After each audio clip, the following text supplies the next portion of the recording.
Don't engage alone. We do this together.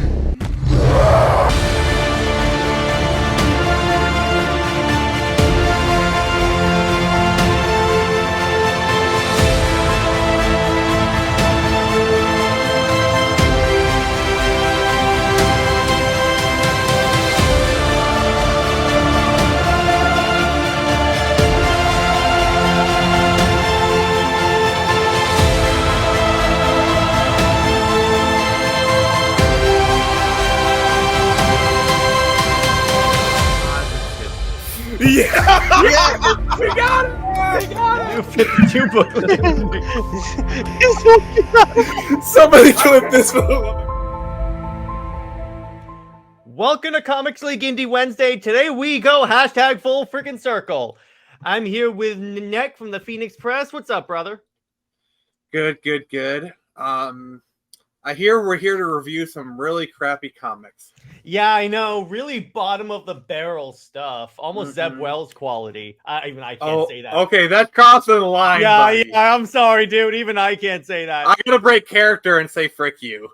So today, context, the reason why I said full circle, the whole way this Comics League family started was Nick DM'd me asking, hey, can I come on the show and promote 2100 Samurai issue 2? And today we're reviewing issue 3. So I was like, we have to do another live interview like we did last time. So Nick, update the audience on where Kiro is at this point in the story. Right up to the beginning of issue 3? Yes. All right. So in issue 1, he came to the year 2100 in the city of New Detroit. Him and his fiancée Mishi gets assaulted.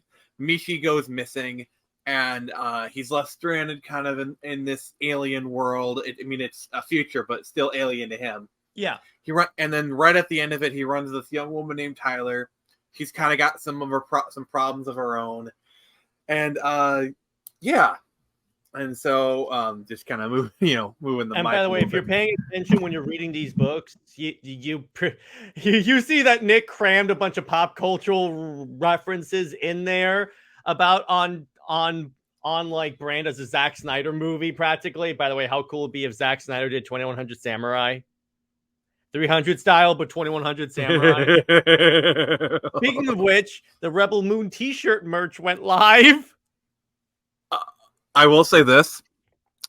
Like, it'll take him 3 hours to get through issue 1 just because of all the slowdown. Yeah. It's practically all slow motion. The action scenes would be very well directed, and the CG wouldn't look like crap, that's for sure. Yeah, exactly. So that was issue 1, you said? Yes, and then going into issue 2, which is where Jared comes into this story. Basically, Kiro and Tyler are trying to kind of make their way back. He's learning more about this world, and he finds out that Judy, Tyler's sister, is a madame at a brothel, and there's some conflict there. Kiro gets shot, gets taken care of by a very precocious medic named Quell, and just as Judy's about to accept him, let's just say some stuff happens and Judy's not around anymore. Mishi appears, but she's really not as she seems. She's kind of different. She's a cyborg now. Did you pull up issue 2? I pulled up issues 1 and 2 because now I have another copy of issues 1 and 2. Aren't those just beautiful? They are very nice. The cover work is fantastic. I love how this one, I love the blood dripping off the katana. Shout out to issue 1 cover artist Nick Garber. He did an amazing job on it. Mm-hmm. Awesome. And I love this one because it's like it has the samurai theme, but then you like have those security guys. So as you look up, you kind of see like the fish out of water quality of it.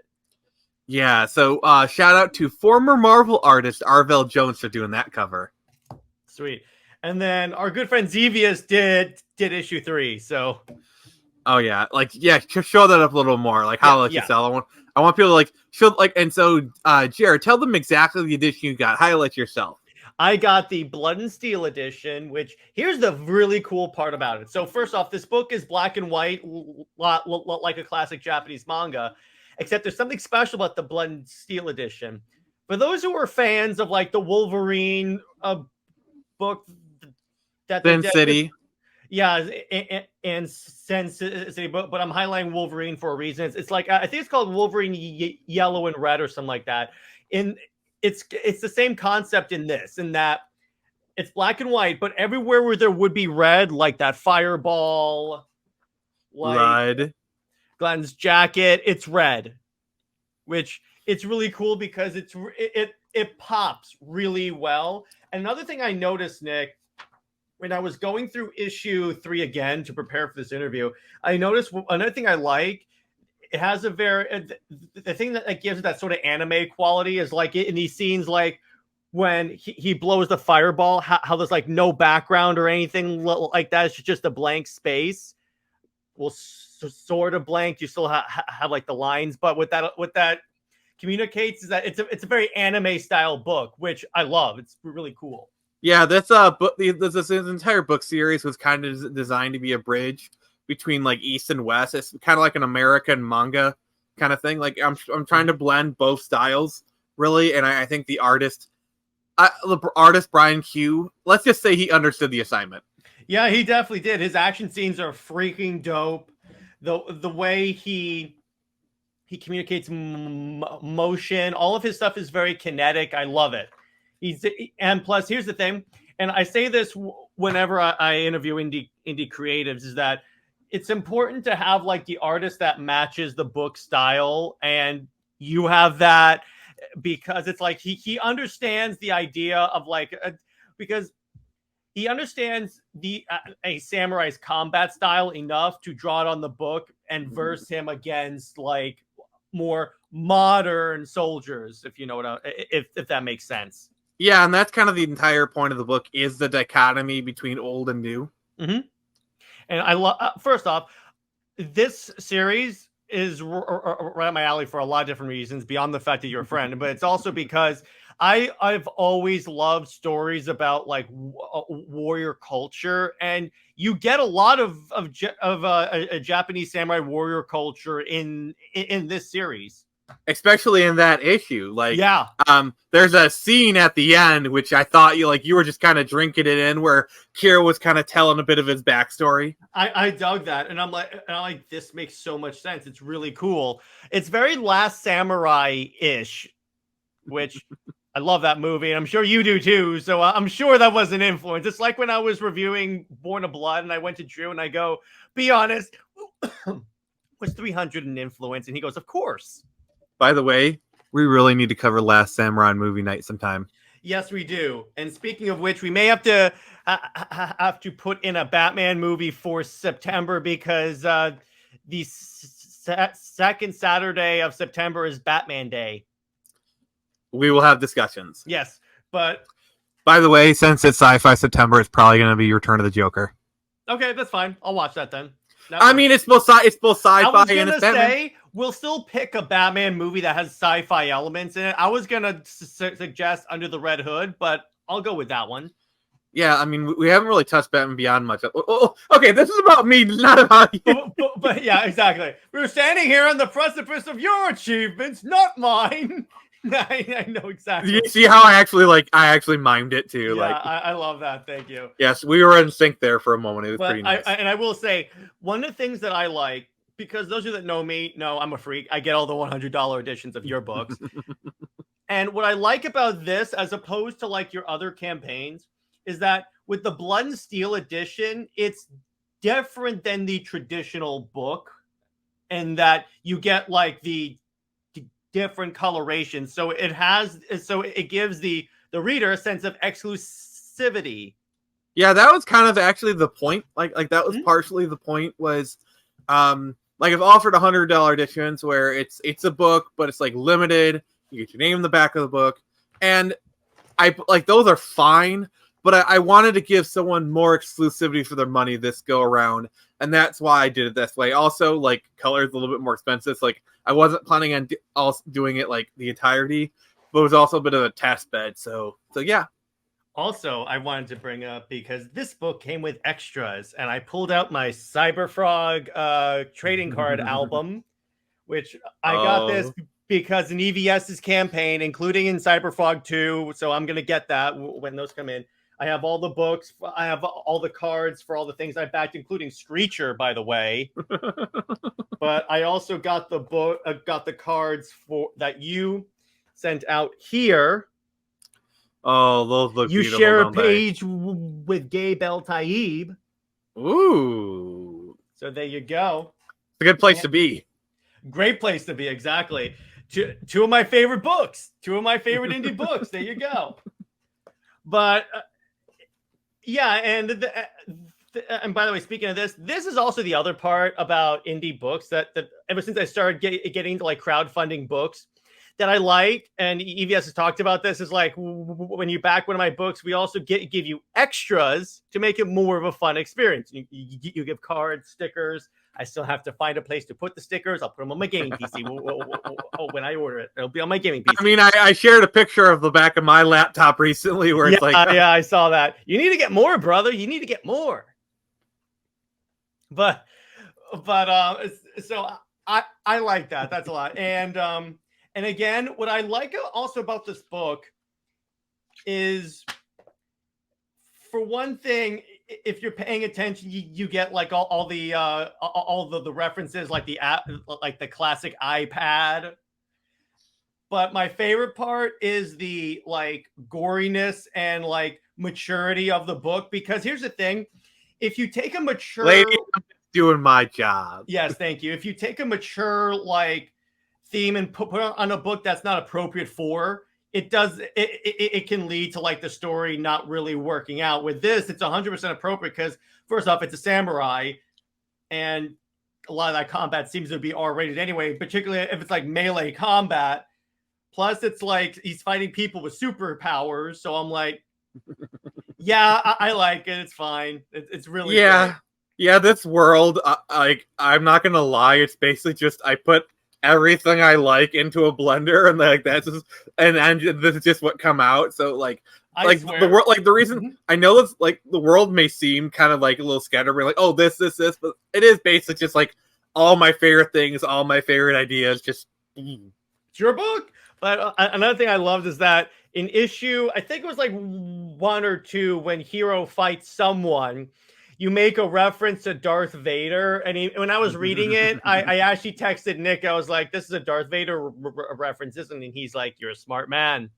I mean, because I'm like, yeah, that makes sense. And it's great because the references aren't out of place. You place them well enough. So because that's the danger of being too fan servicey, is that you can like have them come out of nowhere, current Marvel, and it's like it doesn't really. I'm like, where the hell did this come from? No, this one, it's like the way you did it, like in that issue, in that particular fight. I'm being vague, so I don't spoil anything. If anyone wants to go back and read these books, it's like in that particular fight, you do it so if you miss it, it comes off as just a piece of dialogue.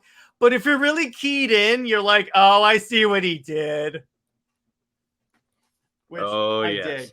I love when they the thing is, pop culture books. Yeah, go ahead. Too many writers on both like TV shows and movies. They're like, let's just name drop a bunch of things. Let's just throw shit, let's just throw stuff in the background. I'll edit it.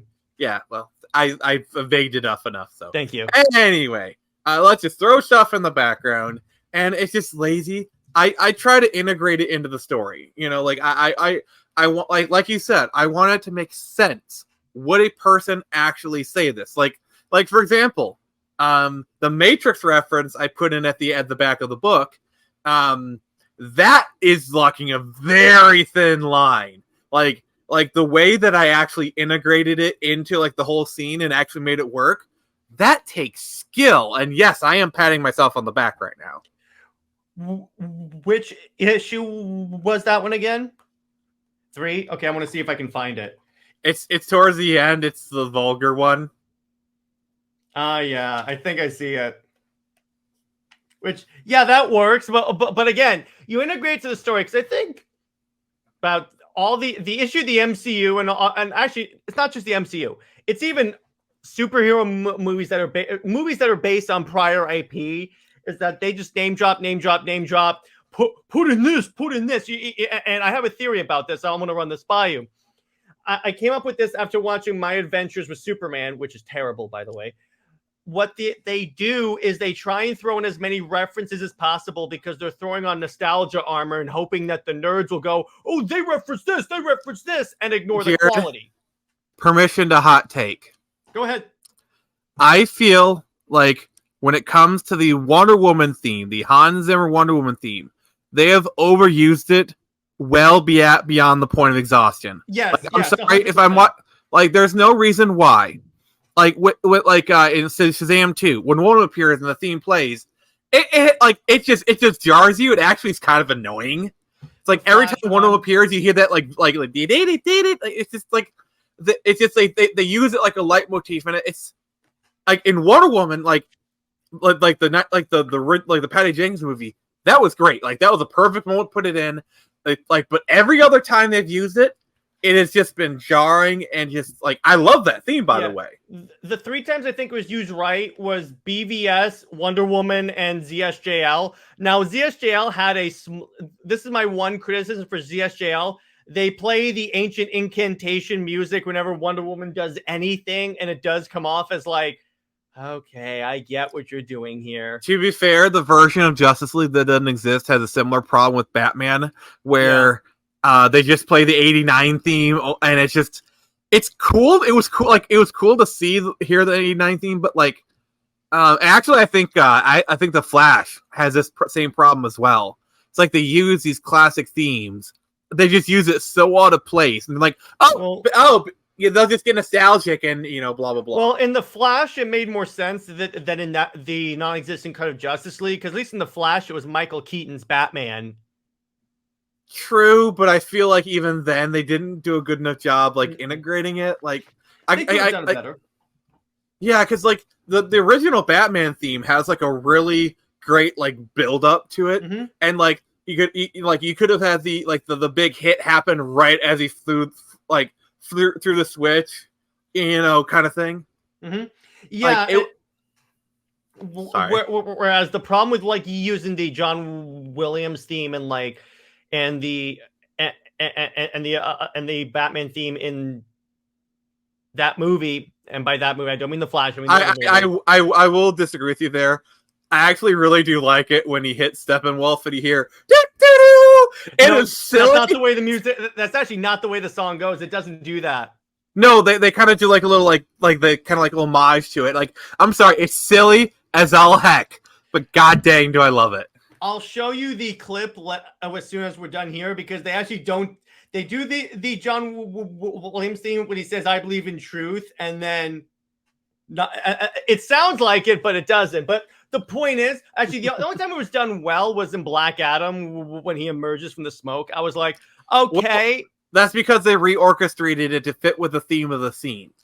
Yes, exactly. See, it would have worked better in that non-existent cut of the movie for both the Batman and Superman theme if they could like reference them. Let me do a reenactment of Danny Elfman scoring. Like, it's like, wait, I only have 6 weeks to score the film. You're paying me how much? Dust off his 20-year-old score. Okay, yeah, sure. My problem with Danny Elfman is like someone asked him, "What's your favorite Batman theme?" and he goes, "There's only one Batman theme, and I did it." To be fair, it's kind of my favorite, and it's really good. So no, I'm fine with that. I just don't like it when a creator like intentionally. He could say, "I like the other ones, but I prefer mine the best." But the way it kind of comes off as like, it's a bit douchey. It's a bit douchey. That's my one point there. But to be fair, Batman '89 is right up there with John Williams as far as iconic themes. Oh, yes, 100%. 100%. I'm just saying, I don't appreciate his attitude. But besides that, going back to this, but back to You're gonna put some dirt in his eye. Jeez. I love that. That's awesome. So now, before we, as we wrap up, I want to ask: do you have any like teases for the future of this series? Let's just say, in issue 4, bones shall be broken, and you shall feel the full. Bonesaw is ready. Well, more like marrow is ready. Ooh. Like you thought I was done with the references. I will be going full Street Fighter next issue. Awesome. I love that. That's awesome. So on that note, yeah, I think we can wrap it up. So Nick, always a pleasure. What else is coming out of the Phoenix Press? Well, so right now I am working on Screecher issue 2, Friendly Fire, and that's coming along really great. I got it's all penciled out. We got an amazing cover. We got let's see here, 6 pages inked.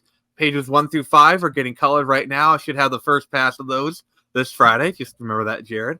Mm-hmm. And I have the trailer VO. It sounds amazing. And once I get the first 5 pages, we'll start working on the trailer. Got the teaser out. And then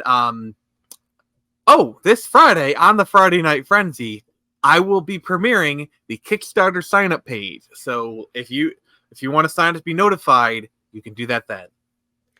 Yeah, and by the way, real quick before we get to what I have coming out, I found my favorite part in the book. It's halfway through. All right. When Hero is fighting when he in the fight scene with the fireball guy, he goes, "Earth to support me." He stabs his sword in the air. The dude like stops and then he goes, "Oh." And then he just collapses. I love that. That's my favorite. I kind of went full Looney Tunes with that. Yeah, it has the Looney Tunes look, but I like that so much. He's like, "Oh no!" I mean, given how like the book is kind of meant to be kind of like a dark comedy, like it's dark, but it's kind of silly at times. Like it works. I like it. So in terms of Comics League, tomorrow, and by tomorrow I mean on Thursday because this comes out on Wednesday, I will be live interviewing Comics Explained at 4 p.m. We'll be talking about comics, movies, anything that shows up. And then we will be also and on Saturday, we're discussing Karate Kid 2. Electric Boogaloo. Yes, thank you. And Under Two Capes, we will be discussing how the comic book industry fails female characters. In other words, and they try to be empowering, but they just end up making people hate female characters. You have failed this industry. Yeah, you have failed this gender. There you go. Oh, also, real quick, I just kind of want to squeeze this in here. So, first off, congratulations on getting Comics Explained. Thank you. And while not as momentous, I too have someone pretty cool. Not on that level, but like I will have the head of Global Comics on my stream on Friday, and we'll be discussing all sorts of things. And I got some really great stuff in the mix. I just messaged a certain game designer, who may or may not have been the architect of your doom. Ooh, I love that. All I did was message the scheduling person, so nothing concrete, but you know. That's cool. I can't wait. So on that note, everyone, stay heroic. And remember, it's always fun to go for it.